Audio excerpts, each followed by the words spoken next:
भारत माता की जय, झंडे की महात्मा गांधी की बारूद की ढेरों पर बसी है, बारूद की ढेरों पर बसी है, समुंदर पे सफर करती है। हम जानते हैं रास्ते में हमारा मौत है, पल भी वहीं से गुजरा करते हैं, पल भी वहीं से गुजरा करते हैं। और कसम है इस धरती माँ की, हम भारत माँ के बेटे हैं और हम इसके गोद में पड़े हैं। इसके लिए हमें गर्व है और हम आजादी बर्बाद होने नहीं देंगे। हम गिर जाएंगे किंतु गिरने ना देंगे देश के इंसान को।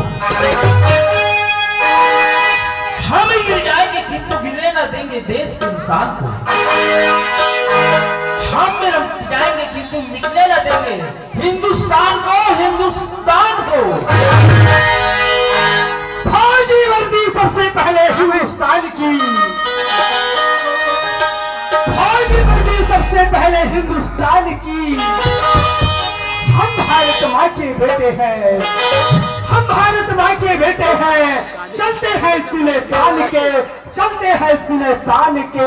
बोल दे भारत माता की। चंदन लागे